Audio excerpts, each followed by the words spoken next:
స్పష్టీకరణలు. జ్ఞానం, జ్ఞప్తికి తెచ్చుకోవటం, గుర్తించడం. ఒక విద్యార్థి విషయాన్ని జ్ఞప్తికి తెచ్చుకున్నా లేదా గుర్తించినా వాడు సాధించినటువంటి లక్ష్యము జ్ఞానం.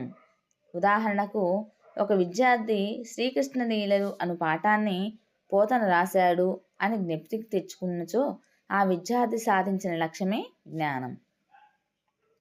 ఒక విద్యార్థి పోతన భాగవతంలోని పద్యాలు శబ్దాలంకారానికి చెందినవి అని గుర్తించినచో ఆ విద్యార్థి సాధించిన లక్ష్యము జ్ఞానము. జ్ఞానము 3 రకాలు: విషయ జ్ఞానము, భాషా జ్ఞానము, సాహిత్య జ్ఞానము. ఇక విషయ జ్ఞానము. విషయ జ్ఞానంలోని అంశాలు: 1. కవి లేదా రచయిత పరిచయం. 2. నేపథ్యము లేదా ఇతివృత్తము. 3. పూర్వకథ. 4. పరకథ. 5. పాఠ్యాంశంలోని విషయము. 6. విశేషాంశాలు. ఇక భాషా జ్ఞానము.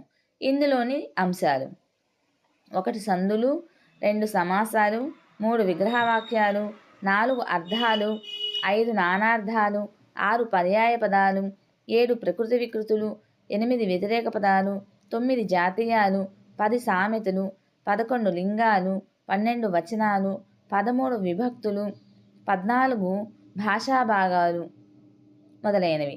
ఇక సాహిత్య జ్ఞానము. ఇందులోని అంశాలు: ఛందస్సు, అలంకారాలు, రసములు, పాకములు, ధ్వని, రీతి, ఔచిత్యం, చమత్కారం, నాయికా నాయకులు భేదాలు, పద్య గద్య ప్రక్రియ భేదాలు. ఉదాహరణకి, ఒక విద్యార్థి ప్రవరుడు పాదలేపనం రాసుకొని హిమాలయాలకు వెళ్ళాడు అని జ్ఞప్తికి తెచ్చుకున్నచో అది ఏ జ్ఞానం? విషయ జ్ఞానం. ఒక విద్యార్థి నా ప్లస్ అమ్మ నాయనమ్మ, నీ ప్లస్ అమ్మ నీయమ్మ అని 2 పదాలు ఎడాగమ సంధికి చెందినవి అని గుర్తించినచో లక్ష్యం అది భాషా జ్ఞానం. ఒక విద్యార్థి వేమన శతక పద్యాలు ఆటవెడది ఛందస్సుకు చెందినవి అని జ్ఞప్తికి తెచ్చుకున్నచో ఆ విద్యార్థి సాధించిన లక్ష్యము సాహిత్య జ్ఞానం.